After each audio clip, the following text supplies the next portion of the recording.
Welcome to XYPN Radio, where your host Alan Moore brings you into a community of fee-only financial planners who want to profitably and successfully serve Gen X and Gen Y clients. If you're ready to get the knowledge you need from leaders in your field, learn from forward-thinking advisors, and take action on your own goals, XYPN Radio is the show for you.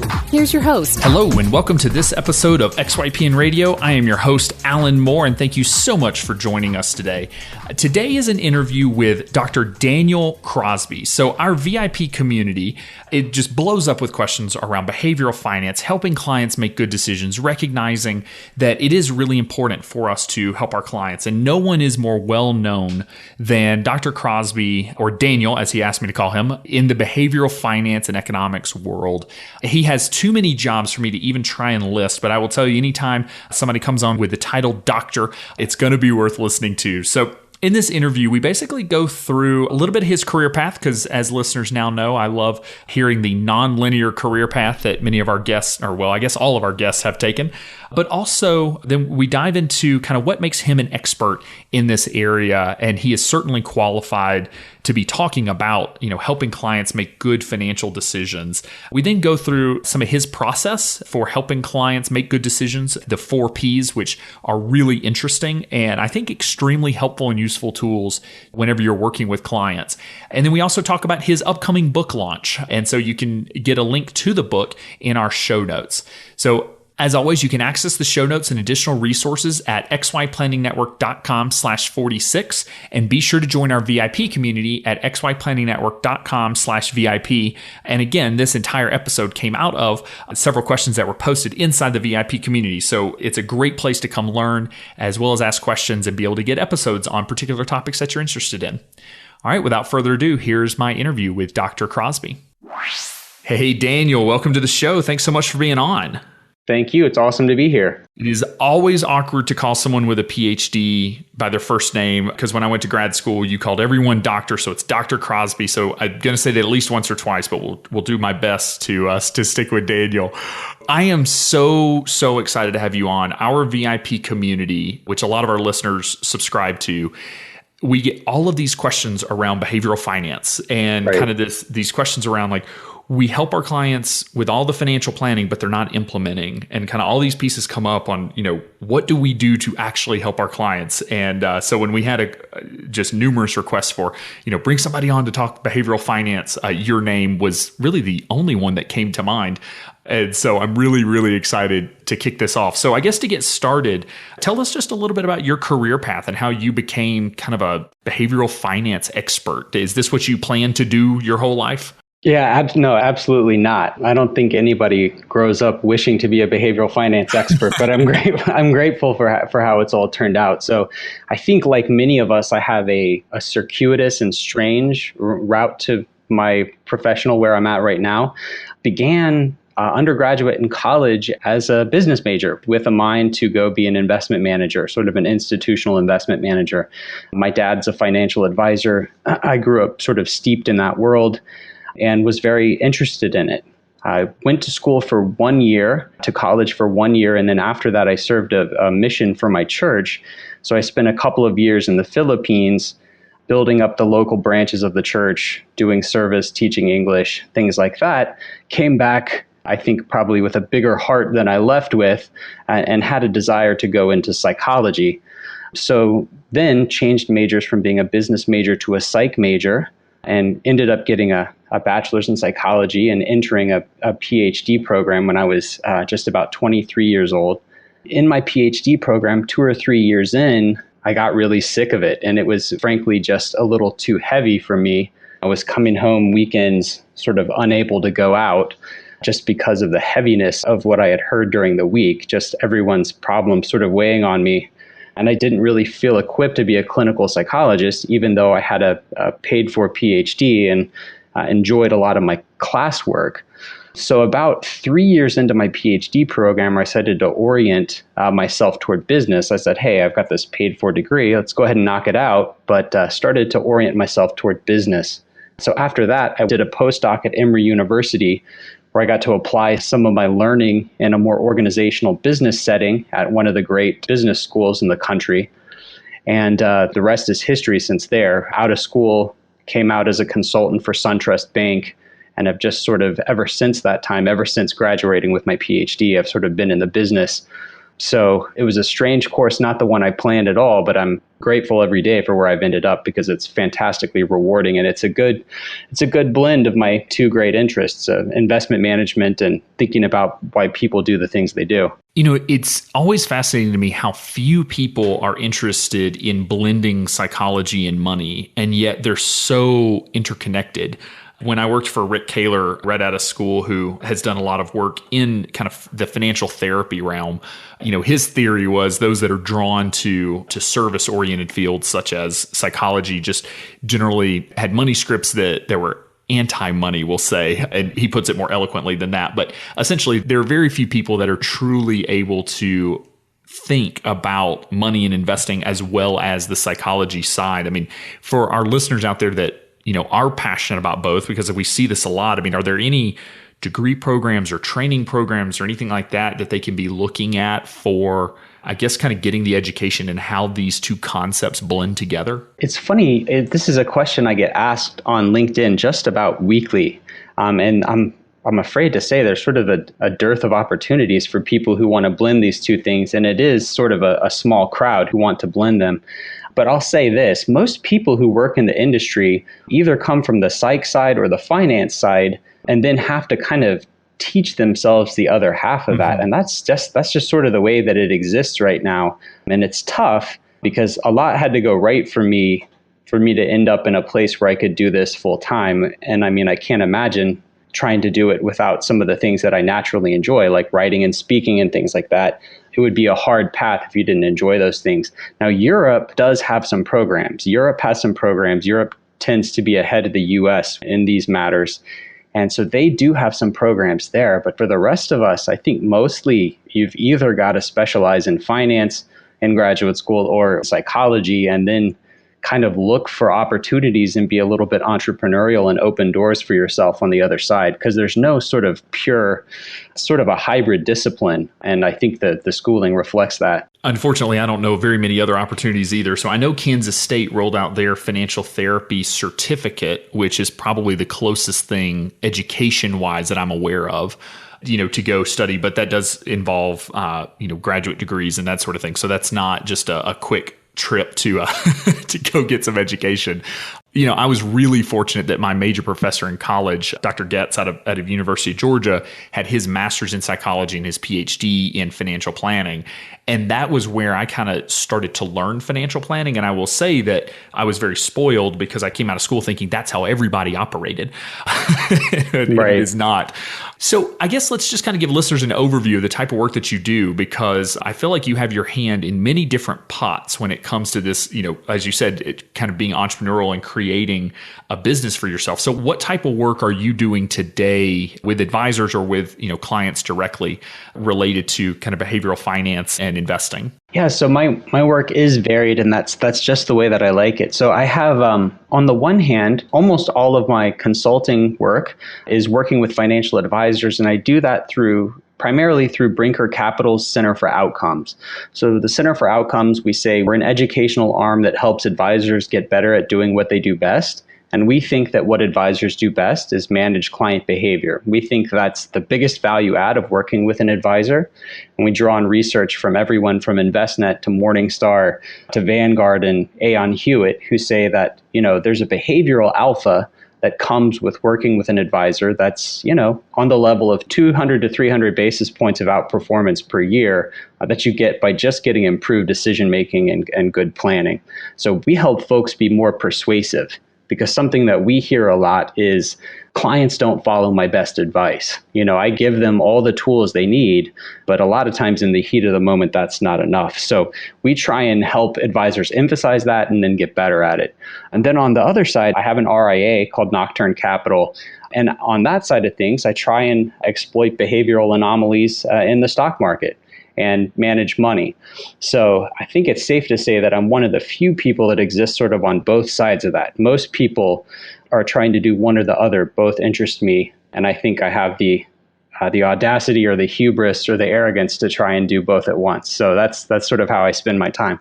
I love it. Or as Kitsis and I would say, our ADD drives us to there you go. Our hands in a couple different pots.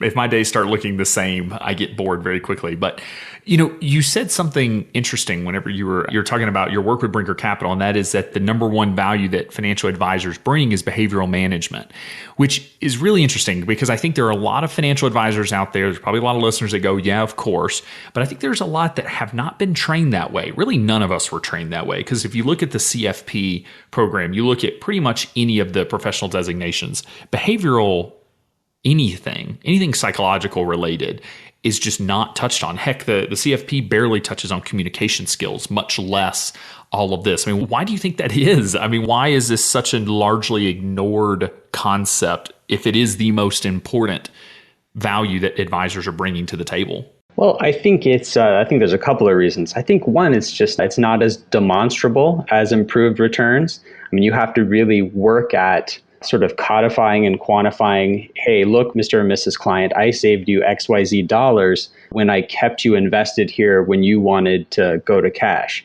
It's much easier to point to, benchmark beating returns or something that's a little sexier than making good decisions. It's kind of like risk management too, in that sometimes it goes unseen. You earthquake proof a building, and if there's no earthquake, well, it just seems like you wasted money, right? So all these efforts at managing behavior, managing risk, it's easy for them to go unheralded, but I think the smartest clients get this. You hear a lot of talk in the industry about the behavior gap, which is the gap between the returns that the market gives you and the returns that the average investor gets. But I like to point out another behavior gap, which was pointed out in a recent study by Natixis Global. They found that 83% of advisors think that managing their clients' behavior is one of the biggest things that they do. So the advisory community, I think, by and large, gets it. But they turn around and ask the clients of these advisors, is managing your behavior a big deal? And a scant 6% of them said yes. Wow. So I think we have a real big effort in front of us as an industry to say, hey, this is what I can do for you. And I think increasingly we as an industry get it, but we have to make our efforts more persuasive, more visible, more quantifiable, and really drive this home to clients because they just don't frankly get it yet. Yeah, and listeners will have heard Kitsis and I talk about this before, where ultimately selling investment management, selling benchmark beating returns is a lot easier than selling this mushy, pliable concept known as, will help manage your behavior. And I think advisors have been trained on how to sell on charts and graphs and data and confusing clients and all of that.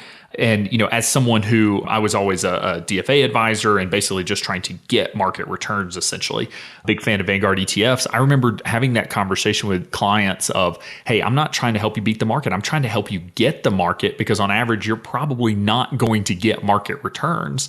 And, it was always, I don't make decisions like that. I would never sell at the bottom of the market, blah, blah, blah. And then 3 weeks later, I get the call about, what's happening in Syria and how is this going to affect me? Should we go to cash? So I always laugh when there was that disconnect. And so it's hard to sell the alpha of behavioral finance. I mean, it's a tough road, I think. And I'm not sure that very many advisors have any sort of training in how to do that. No, I think that's right. One of the first things we do at the Center for Outcomes is just try and put it on paper and say, look, if you've got someone my age, so I'm in my mid 30s. So let's say I have 30 years left, start with $100,000. Let's see if my advisor, you assume sort of normal returns for a diversified portfolio. You say, yeah, if my advisor really does save me 3% a year, working with him or her, that doubles my terminal wealth. It's the difference between $1.25 million and $2.5 million. If you assume they've got $100,000 to start, they put in $10,000 a year sort of thing. So those are big numbers, but we've got to emphasize these things from the outset. And I admit, even when we talk about it, it sounds a little mushy. And, you sit down with a client and say, hey, I'm going to help you get the market and I'm going to help you make good decisions. It's tough because we and all of our clients suffer from what's called restraint bias, which is just what you were talking about, which is we think that we're going to eat the salad instead of the donut when we're sitting in a cold emotional state and thinking about that. But then when it comes right down to it, we do the opposite. So it's a hard sell just because of the way that human nature works. Well, and if clients don't believe that that's even what financial advisors do, I wonder if if there's been any studies to show that, clients are more willing to have that conversation or more willing to understand it after they've made some really poor emotional choices. I can think of the clients that came to me after they had made a really bad decision and basically said, like, okay, we're done doing this by ourselves.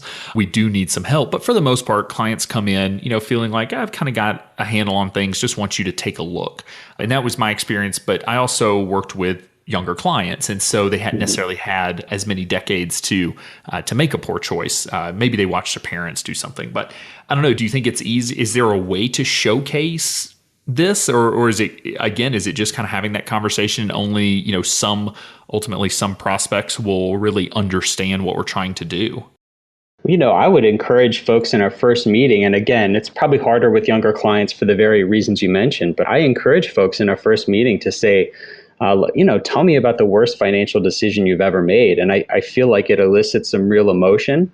And then you can say, look, my job is to keep you from doing that.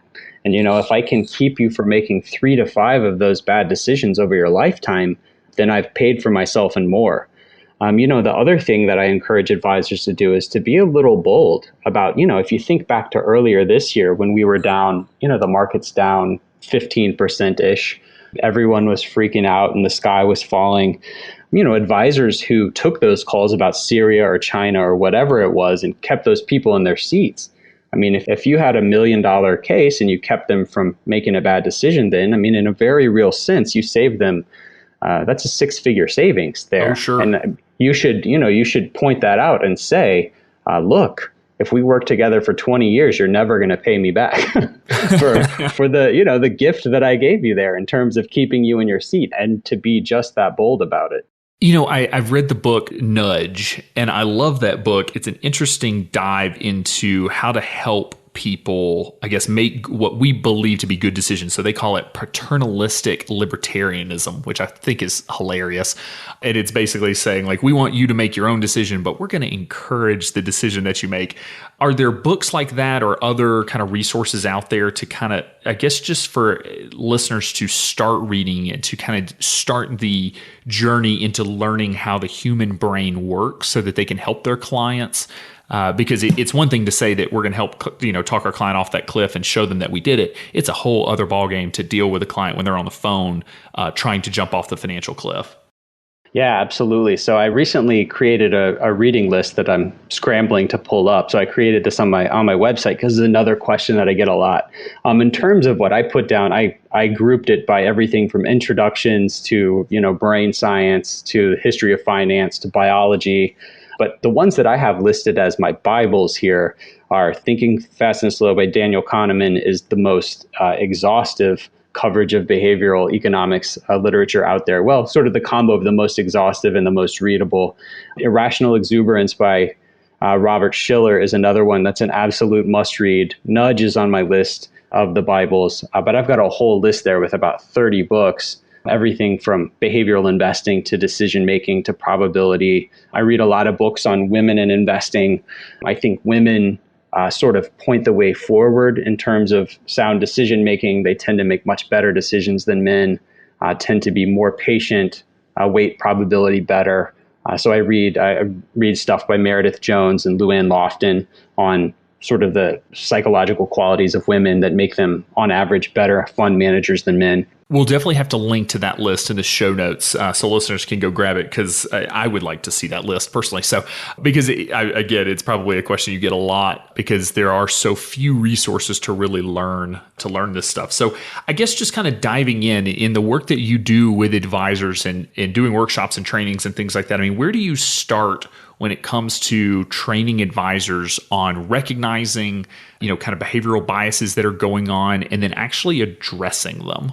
So one of the things that I'm pretty vocal about, perhaps obnoxiously so, is getting away from sort of the lists of biases approach. Mm-hmm. It's a very human thing to want to study pathology. When you look at the progress of psychology over the last, 150 years, psychology is as a formal discipline is still relatively young. So when you look at the progress of psychology over 150 years, it really began with studying why people are screwed up and broken and fallible. And it is only recently, literally in the last 10 or 15 years, progressed to the work of Martin Seligman and others in the positive psychology movement that says, okay, well, what makes people great? What makes people happy? What makes people exceptional? What makes people great leaders? And I'm trying to be a voice of positivity in the world of behavioral finance because there's a lot of stuff out there that says, here's 117, like when I was doing research for my book, I found 117 different biases that show how screwed up we are, 117 different ways to get it wrong when you're managing your money. And that's an interesting thing and a good place to start from a place of humility. But after that, you gotta do something about it. And you can't be paralyzed by just thinking about how flawed you are. So there's 4 P's that we draw on when trying to teach advisors how to influence their clients. They are purpose, proficiency, people, and process. So yeah, let's take a dive into each of those because those all sound like huge topics that you probably could do multi-day workshops on each of the 4. So I guess what are the key points for each of those when you're working with advisors? So the first is purpose, and I think that advisors need to really emphasize the why. Everything needs to be taken back to the reason why that client enlisted your help in the first place, and their purpose. Meaning the things that they cherish, the values they have, the things that they hold most dear, need to be kept front and center at all times. I frankly think that purpose and values are the only thing that can help us overcome these sort of base instincts we have to make short-sighted, impatient, irrational decisions. So go ahead. And it's hard to get to the root of why clients come to us sometimes and what they really value, because I can't tell you how many times I had that conversation about it. I just want to retire at 65. It's like, okay, let's dig a little deeper. Let's keep digging just to find out, is that really what's fulfilling in life? Is that really why, you're, slaving away and working and saving a ton of money is just to retire one day? I mean, and so that's in and of itself a challenge, I think, just to get to the bottom and the root of what clients really came to us for. Absolutely. The first thing we help people do is prime folks to get that answer because, we, and I think men in particular, are conditioned to speak at sort of a surface level and to be very concrete. And we also, the more you read about psychology, the more you read, the more you understand that people, if not prompted, if not primed, have relatively poor access to the reasons why they do the things they do. You can ask someone after the fact, hey, why did you do that? And they'll give you an answer. But without some digging, people are pretty surfacey and not super thoughtful about these things. So yeah, one of the first things we teach is you got to dig for this. Just like you said, people are not going to come in all self-fulfilled and enlightened and drop their why in your lap. I remember when I worked with Rick, we had a therapist on staff that was contracted that would come in and meet with clients. And I remember asking Rick, like, why can't you do this service? Why can't you do what Dave is doing over here as the therapist? And he said, what Dave's skill set is in being able to ask the next question. And as financial planners, we are trained to ask, and if we look back at case studies that we did in CFP school and all those things, we're trained to say, what is your goal? I want to buy a new car every 10 years. Great. Do you want to send your kids to college? Yes. Like we're trained to have this kind of Q&A back and forth and never really dig deeper. And therapists, by training and possibly by what drew them into the profession, are just really good at asking questions to get deeper. And I think that that's the biggest thing. And I think most advisors recognize this. I think we can all look back at clients where we think like, yeah, they, obviously that wasn't what was stressing them out. But some of us are afraid or just don't have the skill set, I think, to go any deeper. And so we kind of stay at that surface level. Yeah, absolutely. And it's frankly, a little bit of an uncomfortable conversation when you do get there. It can be.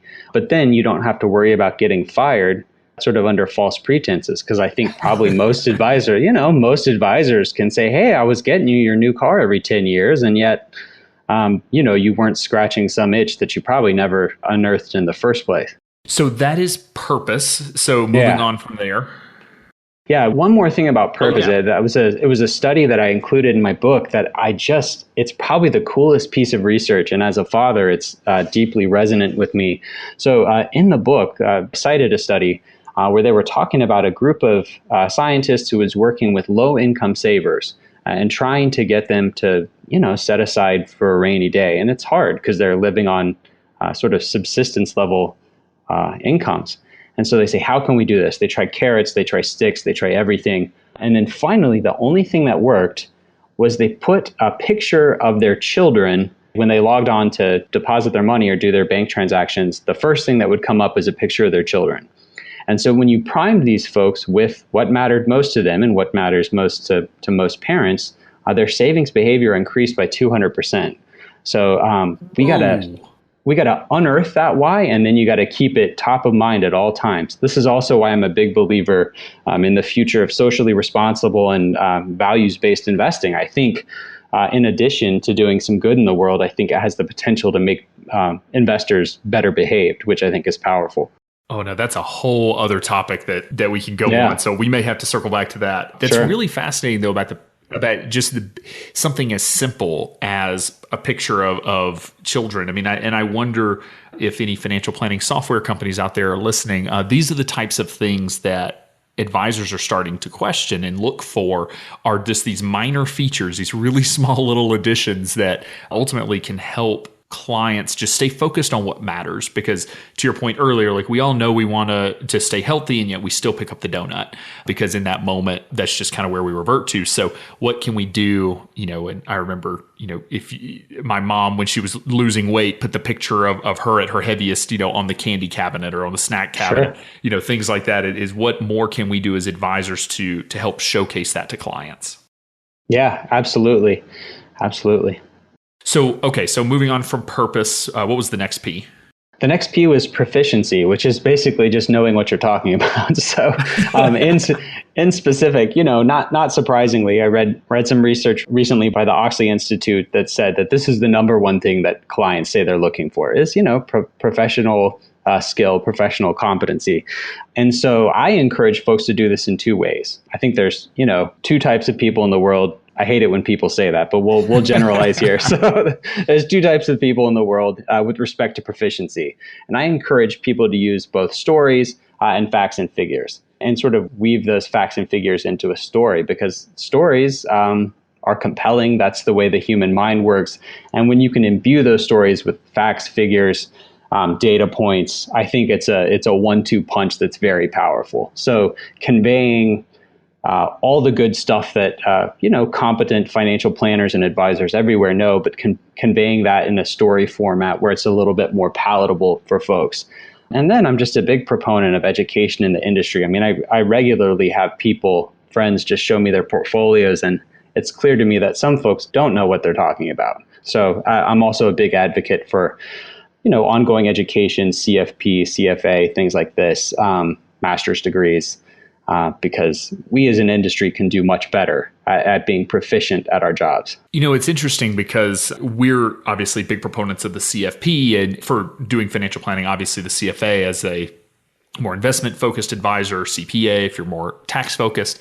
And I'm actually still amazed at the pushback that we get around professional designations. But honestly, I think there's two sections of the industry, and we're really talking about the smaller of the two whenever we talk about folks that do real financial planning and actually want to help their clients over their lifetime. They're not, just focused on kind of the next transaction and that sort of thing. But I totally agree that proficiency is key. And it's also interesting, though, that even when we are proficient and when we are masters of our trade, and you've been doing this for 5, 10, 15, 20 years, we still feel the need to prove it to clients, which is kind of interesting. I'm not sure that we're even good as advisors. You'll notice I'm kind of a hater on advisors when it comes to our ability to sell ourselves. I think we're awful at it. And this is an example of it, is that, we feel the need to kind of pull out all of our designations and credentials and prove why we know what we're talking about without just kind of having this presumption. I mean, are you a fan of the more presumptive model of just, you're an expert, so just kind of go with it? Or is there a way to show proficiency?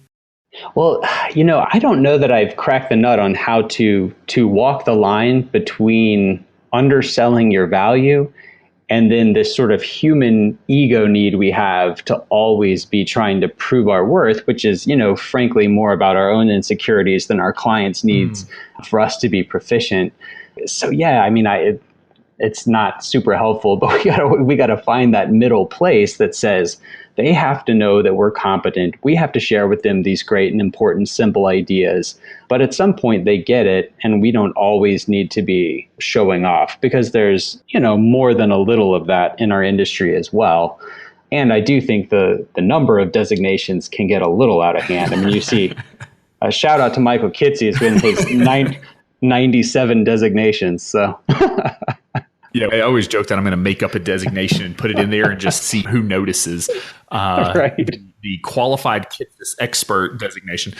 And I think that this actually touches on an issue that, we have plenty of things that advisors can do at their level, but then we have industry-wide issues. And, we have certainly earned every negative thing that consumers believe about financial advisors. We have spent decades basically screwing over clients. And not all of us, certainly, and it's a minority, but it has given people bad taste in what we do. So, advisors sometimes are looking at, well, these clients are coming to me not trusting me because as a whole, we're not a trusted industry. And that is something I think that's changing. I'm not sure I've seen any statistics on that, and will continue to change over time as more things like recent Department of Labor rulings come out and in many ways force advisors to start doing, the right kind of work and a good work and working in their client's best interest. Yeah, absolutely. So then on to the third P. So the third P is people, and I think this is, frankly, the least utilized of any of them. The people bit is all about herding and peer pressure and social influences on our decision making. Now, we talk a lot about this in a negative light. I mean, we talk about how influenced everyone is in manic or depressed markets, and how people get stock tips from the shoeshine boy or whatever. But we don't talk about the power of people to influence our clients for the good, and how we can use social capital to influence our clients to do exactly what they ought to do. So I encourage advisors to get clients to take their best advice by relying on social capital, by doing a couple of things. First, rely on experts, right? Talk about, the so-and-so institute says this, so-and-so Nobel laureate says this. This is the 9 out of 10 doctor stuff you see on toothpaste commercials, and it works, right? I mean, people want to know what smart people have to say about this. If you go down one layer from that, you don't want to violate any privacy rules, but high level, people are also influenced by what their peers do.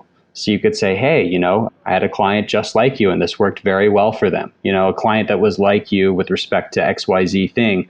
When I bought my house, my realtor played me. She said, hey, Dr. Crosby, appealing to my vanity, this is a great neighborhood for young professionals with small children. And, we all are looking for ways. One of the most robust findings from behavioral science is that our brain is a very hungry organism. I mean, it takes up about 20% of our metabolic energy, and we're always looking for ways to streamline our decisional process. And one of the ways that we do that is by looking to other people. So what do the experts say? What do your peers say? And then finally, I'll just rely on sort of a personal testimonial that, I, as your advisor, think this is really a good idea. And then the fourth P is just process, which is maybe less interesting, but no less important, where we just help people work through some of the nuts and bolts of delegation, hiring good people, things like that. So, but yeah, this is, I think, if you could just do these things, if you could keep purpose front and center, you can demonstrate your value and your proficiency, show them how other people like them and how experts think this is a good idea. I think it's a couple of quick and dirty steps to get people to take your best advice, because advisors are saying the right things. They just have an uphill battle to get folks to take that good advice. Are you aware of any tools that currently exist or are being created that you can actually mention? Because I know you're probably somebody who signs a lot of non-disclosures. So just in terms of helping advisors with these various areas of helping behavioral change, because again, financial planning software has historically been just charts and graphs and numbers. Are we going to get more tools, or is this something we're still waiting for folks to jump in to develop? I can say that high level, like eMoney used to be a client of mine. I haven't worked with them in a while since Edmund departed, but eMoney used to be a client of mine, and I know that they were implementing some of these ideas about the pictures that we talked about earlier. So I think it's heading that way. There are a couple more that I know about that I cannot mention. You're correct. I do sign a lot of NDAs. I understand. But I could say high level that I think there's some very cool stuff coming, and even sort of integrating risk tolerance questionnaires with real-time updates for advisors that ping advisors when a specific market movement corresponds with a specific level of sort of psychological reactivity in a client and pings the advisor and says, hey, Mrs. Jones needs a phone call today. Oh, interesting. So I think cool stuff like that is coming down the road, and it's going to be, I think, a huge win to nudge advisors to nudge their clients. Yeah, I mean, and just basic things like, historically we've written the 100 or 200 page financial planning books or doorstops as I have used them for. And, we know that wasn't effective. It was just kind of where we came from, but it would always involve just 1,000 to-dos. And I know when I was practicing and actually doing one-on-one client work, which I'm not currently doing, but I would consolidate down into kind of an action checklist with due dates. But that could still be a page or two, especially for an initial client, and generally found that the majority of the to-do items got done in the 24 hours before our next meeting. And so recently I was reading The One Big Thing. His argument was you give people one thing at a time because ultimately that's all they can actually do. And so are you seeing advisors shifting more towards kind of consolidating down a number of recommendations just to be sure, even, just basic things like apply for life insurance or go get your estate documents done, which can be debilitating, honestly, one from a just actually getting it done, but two, who's excited to go talk to an attorney about death? Are you finding that there are techniques there that are actually working and helping advisors? Well, to your earlier point about the doorstops, as someone who just wrote a 300-page book, I'm deeply, deeply offended by this. No, but I mean, like, if I look at what I just did, I write this lengthy book, and it is my wish, of course, it's my fondest dream that people will read it and implement its ideas and make lots of money and do the right thing. And it's just not going to happen, right? I mean, I think the future is streamlined, simplified, real-time advice, right? Because there's a couple of studies that I love to throw around. One says that we lose 13% of our IQ under duress. So even if you've told your clients all the right things to do, it's kind of out the window when they need it most. So we need that real-time advice, and it needs to be simplified because you're right. I mean, you look back to all the studies on decision-making, and we can hold about two things at once. Giving them some 100-page financial plan with Monte Carlo simulations and every other thing. It's useful stuff, but we've got to really streamline the delivery of that. Give it to them in as timely a manner as possible and as simple a manner as possible. I think that's absolutely where it's headed. Yeah, I always used to laugh because, again, as somebody who got a couple of degrees in financial planning, I was trained in how to show the numbers and the charts and graphs. And I remember showing a 32-year-old client their Monte Carlo simulation for retirement. They were going to have something like $40 million at retirement with a 72% chance of success. And then I spent the next hour trying to explain why $40 million wasn't a 100% chance of success and how Monte Carlo simulations work, which was obviously useless. It's very valuable information for me as the advisor, but I think that was the last time I ever showed a client the results. And basically, what I found, and I don't know if there's any backing for this, but what I found was if I would just say, you're on track, right, or you're almost on track, just make these couple of changes and you'll be on track. That was so much more effective than, I guess, starting at this position of here's all the numbers and all the information. I keep a copy, maybe like your mom with the picture on the cabinet. I keep a copy of the first presentation I ever gave. I speak just about once a week now, and I keep a copy of my first ever presentation, and it was a 45-minute presentation, and it had 75 slides. And I'm like, this was the most garbage presentation. No one got anything out of this, and I worked my butt off on that presentation. But it's like my goal now is if I can leave a room of advisors and they take one or two things that are big, have a big impact, I've done my job. And that's the most you can hope for. And the other piece of this too is, and again, I don't know how effective this was. It felt effective when I was doing it, but was to tell clients that they were doing a good job. Yeah. It was one of the things that I realized that advisors, we never do. We never say, hey, you're doing awesome. Like, yeah, we can always improve. There's always ways that we can do better, but like you're rocking it out right now compared to your peers. Because honestly, if you're in your 30s and meeting with an advisor, you're crushing it compared to your peers because most people aren't thinking about this for 2 more decades. So whenever you're, looking at consolidating down, do you have a consolidated version of your book, which we'll actually talk about the book here in just a second, but are you kind of creating worksheets and that sort of thing off of it to help with implementation since this is an issue? Oh, geez. Now you're making me feel bad. No, I've done nothing like that. I just finished writing it. So I'm still sort of comatose from that effort. I wrote it quickly. It had been something I'd been sort of compiling the research for a very long time, but the actual writing of it went quite fast. So no, I don't think I could write a single word for a couple of months, but you've given me a good idea, and I think I'll do just that. I remember the feeling after writing a thesis. I have yet to go back and read it. They were like, no, you need to publish off of it. Like, no, I'm good.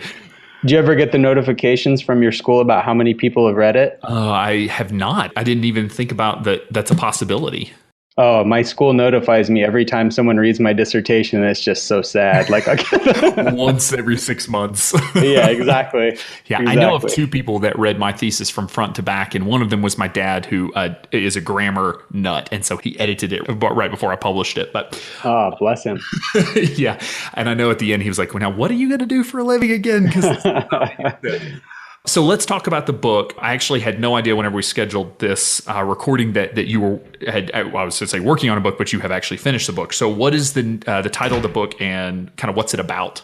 Yeah, so the title of the book is The Laws of Wealth, published by Harriman House in England. Shout out to Craig Pierce, my awesome editor. So yeah, there's two parts to the book. It's about 150 pages each part. So part one, it perfectly reflects my professional pursuits. So part one is on what I call the 10 commandments of investor behavior. And what I tried to do is sit down and say, what is simple advice I could give that would cover just about all of the ground?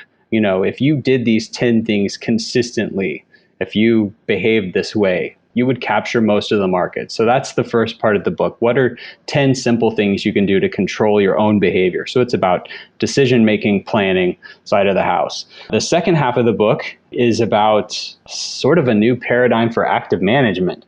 I'm a believer in a certain type of active management.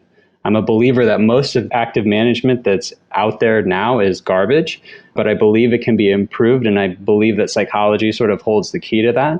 And so the second half of the book presents a framework for what I call rules-based behavioral investing, or RBI, since I'm a big baseball fan. And so, so the second half of the book is how can we improve active investing through application of psychological principles. That is fascinating. I would ask you to give an overview, but there's a reason it took 150 pages to describe your philosophy there. And so when is the book actually going to be launched? Late June. So I think it's June 27th, but it is available for pre-order now. Oh, perfect. So where can folks go to pre-order? Amazon's the easiest place. So if you just go look up The Laws of Wealth and Crosby, there it is. And it's doing well so far. So yeah, I'd love people to pre-order it. It helps me out a great deal. Absolutely. Yeah. We'll definitely link to it in the show notes because, yeah, to your point, pre-order is actually huge when it comes to getting a book launched. And it's amazing that, publicity breeds publicity. And for books like this, I think that anything around this concept is huge for financial advisors to not only understand, but also just to promote that it is valuable and it is something that we need to be talking about. And because I think ultimately there's a lot of folks in the quote unquote advisory community at large that don't even know that this stuff exists because they're just not in this world. And so anyway, so with our last few minutes, I actually want to circle back because you touched on your opinions when it comes to socially responsible investing and impact investing. And so listeners by now know that the firm that I work with, Abacus Wealth Partners, we do a lot of social impact work. Now, technology has not quite gotten us to the point where it's easy to do social impact work on the investing side for smaller accounts, but I think that technology is coming. But let's just circle back to that in terms of, you said just how important that's going to be. So why do you think, I guess, that this is going to be the saving grace for, keeping clients focused on, I guess, what matters to them and keeping them in the market? Well, I think that it humanizes the investing process. And I think if someone sits down, and I like to create model portfolios. I've done a couple recently. So one was a human rights campaign portfolio. So it only, and these are again just models, but a human rights campaign portfolio. So it only invests in what I think are the best stocks by my sort of active ranking system that we talk about later, but that also get a great score from the Human Rights Campaign. And I've used my system to create everything from a women's leadership fund to fossil fuel divestment to everything under the sun. And so if you're someone to whom these things matter a great deal, And I think, issues like this matter to lots of folks, but increasingly to younger generations. I think it personalizes the process for you a little bit. So when things get frothy, when the market gets ugly, and you're looking at your holdings, are you more likely to sell the Russell 2000? Are you more likely to sell the Women's Leadership Fund? I think I know the answer to that. I think that what gets measured gets done. So the preponderance of S&P 500 companies now have social impact reports, and that wasn't the case 5 years ago. And socially responsible investing has everything to do with that. So when we start measuring these things, they start to improve within organizations. And I think it helps clients sit through the long term better because they're invested in things that matter to them instead of these impersonal things. One of the things that I preach is equity ownership is partial ownership of a business. And it's so basic, but nobody thinks of it that way. Mm-hmm. People think about this as like a video game. It's like little blips up and down, red and green. And this reconnects the investor with what they're actually doing, which is being a part owner of a business. Such a good point. And, we hear it all the time from clients who say, I want to see myself in my portfolio, and they should have that ability. Again, technology it's coming. I've seen a lot of the stuff that some of the robo-advisors are actually putting out, that we're starting to see the ability to do fractional share trading and different things so that, we have the potential to buy the S&P 500 no guns. Yeah. Because the other issue with, I guess, the challenge with impact investing is that everyone's opinions on what they want are different. Some people want no guns, some people want no vice, some people want no oil or whatnot. And so, in order to customize it, we have a little ways to go with the technology, but I've never considered the fact that by being able to see yourself in your portfolio and be able to see your values in your investments, that it might actually help clients, stay the course a little better. It would be a lot harder to sell the Women's Leadership Fund. Yeah, I think it is. Well, thank you so very much for coming on the show. I think that this has given listeners just a ton of valuable resources. And again, this is something that we could talk about for days and days. One, it's a topic that's fascinating to me. And like you said, there's 171 heuristics that we could start going through and biases to analyze each one of them and how they apply. But I love your point of that a lot of this is just kind of basic, kind of baseline information, and then it's taking that next step, and it's just been valuable to get at least some of these resources in front of listeners. Yeah, well, I appreciate you having me. It was fun, and the time flew by. Well, thanks so much. So I know we covered a lot of ground in this episode, but it was so much fun. Behavioral finance is something that fascinates me, and I think Dr. Crosby has just a little bit of a different angle on the way that we can help clients instead of only focusing on the negative traits that are out there, really focusing on positive reinforcement and finding little ways like a picture, posted on a financial plan that can help clients stay in the market, can make good financial decisions, and ultimately achieve their great life. So remember to join our VIP community so you can ask XYPN members, guests we've had on the show, Kitsis and myself, as well as interact with other listeners of the show at xyplanningnetwork.com/VIP. Thanks so much for joining me today. We'll see you next time. You're not alone, and you're not crazy. It's scary starting, building, and growing your own financial planning firm. And that's why we put together a free private community just for you, the Cutting Edge Financial Planner. Go to xyplanningnetwork.com/VIP or text XYPN Radio to 33344 and join a network of thousands ready to change the lives of Gen X and Gen Y clients.